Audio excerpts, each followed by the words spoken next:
This is Duke University.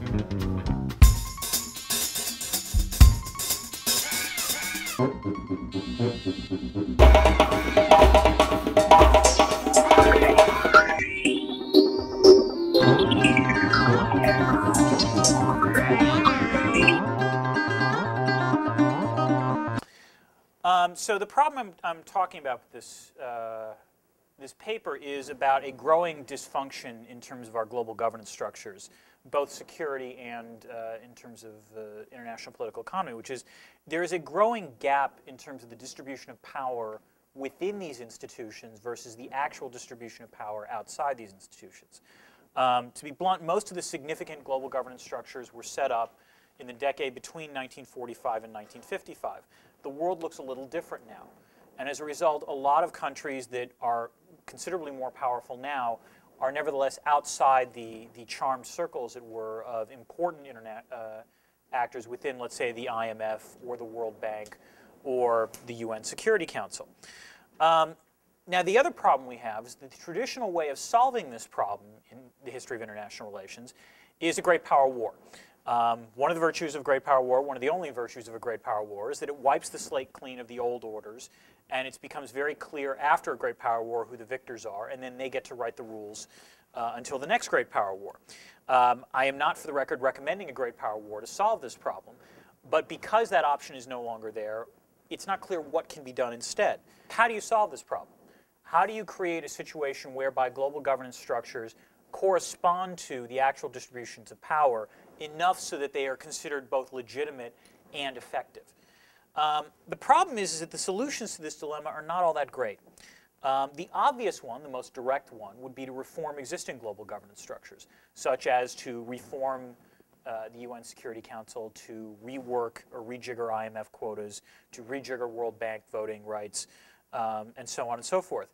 This is next to impossible to do, given the fact that it's now been, I think, year 10 of the effort to, in fact, revamp the UN Security Council, and that's really gone nowhere.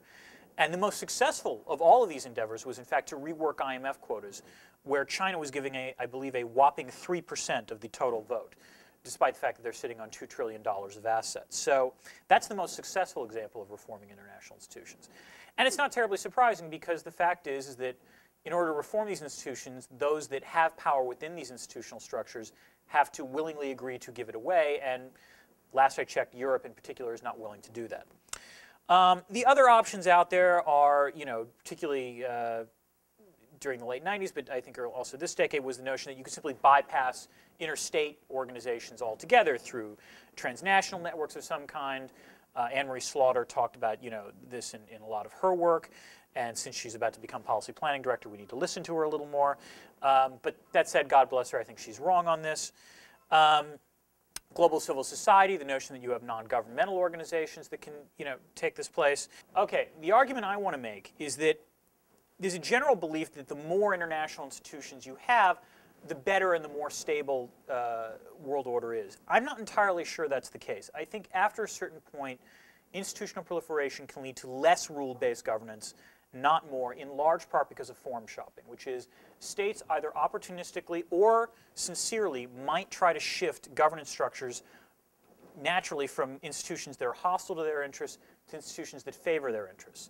And because there is no agreed-upon mechanism to resolve different sets of global governance structures, this can lead to deadlocks in which nothing is complied with. Now, there is a way in which this could be prevented. And the term I use for this is viscosity, which is how costly is it for an actor to shift from one institutional structure to another. Viscosity, and the reason this comes in, and do I thank Eli Wallach in the paper? Yes, I do. Good.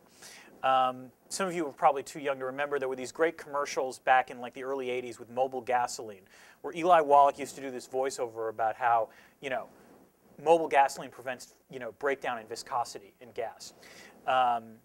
And I always thought that was a cool word as a kid, remember listening to that. But the idea of viscosity is it's the internal friction of a substance. Higher viscosity means it's costlier for a state to presumably get away from one regime and shift to another regime within a single regime complex. So if there was high levels of viscosity, the concern that I have, I think, would be partially ameliorated. The problem is that I think in the medium to long term, the viscosity for global governance is remarkably low. And in fact, I don't think it's terribly high in the short term either. There is no real hierarchy of international law. Nominally, there's a great document that the UN Commission on International Law put forward on ways to prevent what they call, what I'm calling institutional proliferation, they call fragmentation. And sort of this nice sort of memo of how potentially you could deal with these kinds of issues. And it's, you know, for IR people, it's a good read because you'll get a nice giggle out of it because there's no way in hell these things are actually going to be complied with.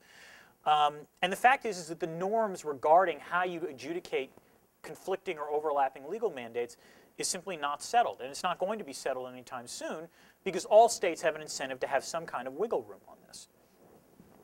And finally, the fourth effect of this is that the more legal mandates you have, the more complexity you have that states face in terms of trying to genuinely comply with all of these rulings. Every single time a great power does this, you become more skeptical of the sort of Eikenberry binding argument that that these institutions matter because they bind the great powers.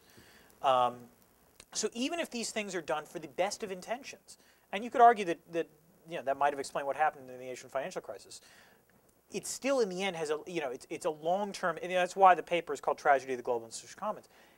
Just each time each great power does this, it weakens the fabric of the international order.